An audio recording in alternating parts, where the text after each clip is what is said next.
Hello to everyone. In this video I'm going to share with you everything I know for you to solve every objection that you have in the future, whether it's for your service or for your business. After watching the whole video, I can promise you that if people don't buy you, it's because they truly don't want your product, or because you are not applying what I'm telling you right. Someone told me that I shouldn't be moving that much. Maybe I just in real life move a lot, but I will try not to move that much. Let's continue with the video. I'm making this video because most people, including myself, lose a sale just after saying the price.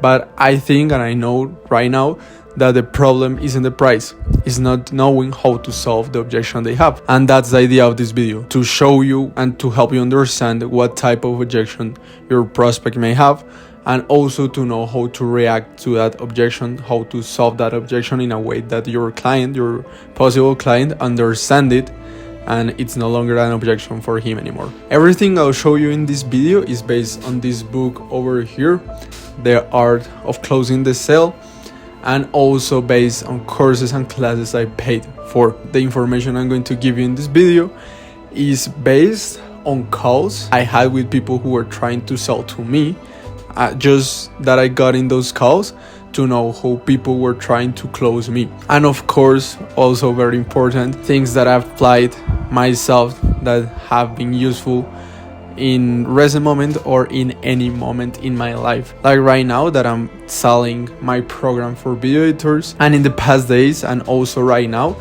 that are things that I use to sell my services to people and to solve any objections those people have towards my services. Before starting this video, I want to make this personal clarification that I think, or I see sales not as something bad. I don't think sales is a way to manipulate people, because that's not it. Or at least my understanding of sales is more something like, when you're making a sale, you're just showing and presenting a solution you know and you trust to someone that could use that solution you have. That's basically sales. So it's also known that sales is the game of persuasion. Basically, persuasion is a way of you showing a future for somebody else with many benefits and other things that may not be useful for that person, and you're presenting that future vision to that person, but it's a vision or it's a version of themselves that they truly want to be. If you're selling something, it's because you're providing a solution to someone that you know that they truly need that solution, or at least that you have like this idea that maybe they need your solution, or that your solution could be useful to them. Understanding this helps you know that persuasion isn't about like manipulating someone into your idea so they can buy you and you will win more money. It's more about as you have a solution and you want to present a solution to someone, show them the benefits, because sometimes people can see the benefits of a product you have that is really useful. They can see the benefits because they are like self-consumed and thinking of many things, many limiting beliefs, like objections they have, things they don't know, and you're just persuading him in a way that is based with true values and true things about your product so they can buy you. And you're helping people to make a decision. You're not putting a decision in their minds, you're helping them make a decision based on showing the pros and the cons of your product. So if your products have less cons and more benefits, then the process of making the decision will be very easy. So understanding that, let's go with the first part of the video, that is like why objections happen. So objections basically are doubts your client have toward your product. Everybody is going to have objections. That you can understand better an objection as a question. So people have questions of your presentation, of your sales presentation, of your product, but they are going to use that questions as a way to escape the sale at the end after you tell them the price. And that's why it's very important understanding a little bit more if he truly already is willing to pay and buy it, or if he has still some doubts, he's not sure, don't really know your product. Understanding your prospect temperature will help you know all these objections he have. Because I understand this as before you're telling him the price, it's like questions are around your product. But after you tell them the price, are objections. So my recommendation in here is to take a moment in your sales presentation, in your sales conversation, sales call. Just take a moment, just release pressure and take a moment to understand where he is, and just tell him like, hey, at this moment so far you have any questions, and you have like to force him to answer that. That's very important, because if you like, the reality is that you will probably have many questions, but they won't tell them. And as I told you, they are going to use them as a way to escape the sale, just because they have limiting beliefs that maybe they fear of, they don't trust themselves, and maybe they want to escape your solution and they want to escape the sale, and that's why they will use those questions to escape. But I need you to understand, it's not because they don't need your product. Sometimes people need things, but they don't realize they need things, and once you show them like that they need that thing, they will understand it, they will apply it, and then they will have a better life because of that. So my recommendation before getting to the objection itself is make sure to force and to make the prospect tell you whatever the questions they have of your product. The idea is, before you telling him the price, to help him understand the real value of your product. So basically you will have a sales presentation, a whole sales presentation, basically will show him the value of your product. Then you want to force all the questions your prospect may have about your sales presentation, about your product in general, just to help him overcome the objections before he actually presenting them as objections. And then you can tell him the price. Why? Because if you first show him all the value of your product, then the price is like something not that important. Because let me tell you an example. It's like you make a whole sales presentation and it's like you will have all this huge list of benefits for only this price. It feels a lot better rather than if I told you something like, yeah, we're going to do these things for this price. Like, it's different. It's different because in the first scenario you see a real value, and the price is like something, okay, I can pay that for all the value I'm going to get. And a phrase you can use to know the real estate of your client before telling him the price. At this moment, with everything we saw, if we started working tomorrow, do you think we're going to be closer or further from your goals? And why? It's very important to ask why. And then the prospect will say like their answer, like, yes, I will be closer. And then you're going to tell him, putting money aside, like, there's anything else that do you think is not getting you closer to your goals?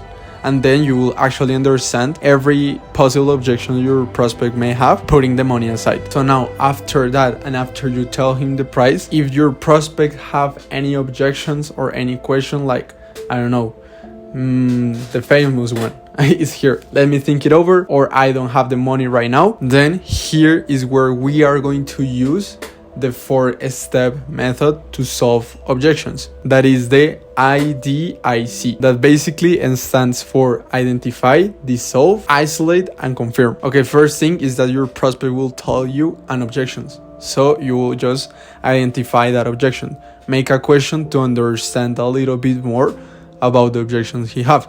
For example, your prospect says that he don't have the money right now. You're going to ask him, explain me a little bit more of why you can't pay this right now. And then your prospect will tell you like his reasons, her reasons. Then you go to second step, that is dissolve. The idea of dissolving is that you kind of restart the emotions in the call. So what I'm saying is that during the call, you're going to like generate trust a lot. And the moment you tell him or her the price, all the trust is going to be in the lowest. And when they tell you an objection, they are going to feel so badly, because they will feel like, I don't know, there's just not going to be that trust in the call the moment you tell him the price and they tell you the objection. So what you want to do in dissolve is tell him that you understand everything that is happening and to normalize everything, and so you can generate a little bit more of trust. You want to cool a little bit the temperature of the call, because it's also about relieving pressure of the call. How you can do that? Well, you have, for example, an option to normalize it. You can say something like, okay, I understand why you're going on. one of my clients were in the same scenario as you, I completely get it. Or you can say something like, yeah, I understand your case, I was in the same scenario way before when I first bought my first mentorship, something like that. Or you can validate what he's doing. For example, like, let's say it's a price objection. Basically, you can tell him like, okay, I understand that you don't have the money to pay right now, but even though you are still here, we're still in this call, and this speaks very good of you because you still want to make a change. And that's the reality, because if a person is still in the call with you, it's because they want to improve, they want to change, and that's a very good quality that your client already have. So saying those things, you kind of like cool the temperature of the call, and then you can go to the third step, that is isolation, to isolate the problem and understand that there's only one objection that is not letting him make the decision to buy. How I understand this is basically to make it easier, put it easier on the person, taking back to the thing I was saying, like, okay, I understand you, everything it's okay, like you're still here, and that speaks very good of you. So understanding this, just to know, just to have it very clear, putting money aside, there's something else that do you think is avoiding you make this decision. Putting money aside, this product will still be a yes, and then the prospect may ask you like, yes, absolutely, or no, like there's something else. The idea is for you to understand if that is the only objection they have. You want to help them understand that there's only one thing that is not letting them make the decision. And once you isolate and you understand that there's only one objection, you just confirm it and say something like, so if we solve the objection they told you, you will be ready to move forward, to make all these changes to finally change your life. Okay, maybe that's something a little bit dramatic, but you understand the idea. You just want to understand very well that there's only one thing avoiding him make the decision. And now, after you understand that there's only one objection, then you can come to finally solve that objection. But I can promise you that making those first steps, doing this IDIC process, and also like telling him all the benefits and like taking the questions out of him in first place after telling him the price,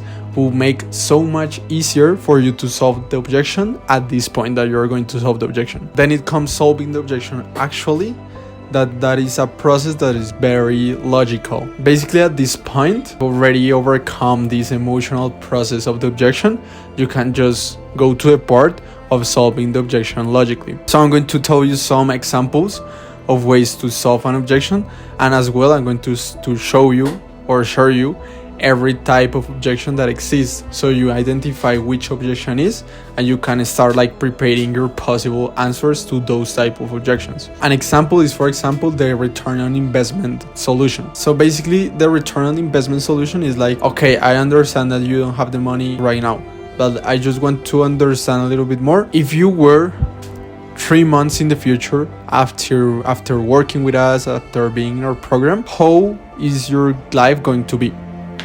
Or how will your life look like? And then the prospect will answer you like, no, I don't know. But it's all about what they think. Do you think that after working with us, you're going to be in a better place or in a worse place? The prospect will answer. They will probably, if your product is good, if your presentation was good, they're going to tell you like, no, I think that I'm going to be in a better place because of these reasons. You have to ask the reason behind why they think they are going to be in a better or in a worse position. And then you can make the question like, do you think you're going to be winning more money if your product is something that will solve a money problem? Then you can ask them like, do you think you're going to be winning more money or less money? And then they will answer. Or let's say it's not about money, you're not selling something that will help someone make more money, but like, for example, digital presence. Do you think you're going to be more present or less present?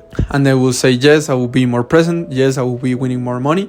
Okay, so then the price you're paying right now, you're seeing the fruits of the thing you're going to pay right now in the future. They're going to say yes, no. And the idea is that you both can find a way so that person get the money or understand that they actually have the money to have the results they are going to have in the future. That's one way. The other way, for example, is comparison, telling him that the real truth, for example, that there are two types of persons. The first type is the one that just want something and work toward that thing, but at the moment they have any obstacle, they stop doing that. And the other person is the type of person that wants something, and even though they have obstacles in the way, they still go and they still want to achieve that thing. And that by experience, the second scenario, the second person, is the one that is getting better results in life, is more happier, have these things, have these other things. And you want to ask him, which one do you want to be? I don't know, these are ways to solve objections, but they are not the only way to solve objections. Basically, the idea of an objection is to help the client make the decision, help them solve all the doubts they may have of your product. For example, the return on investment, sometimes that is a way to help your client, your prospect, see or to have more clear that vision of the solution you're providing. Sometimes they don't want to pay what your service cost because they don't see or they don't have very clear the vision where your service is helping them get into a better place. And you will find many type of objections. I'm going to read them very fast to you so you have them very clear and you can use this video at any moment in your life. So you will have price objections, quality objections, competitor objections, capability objections,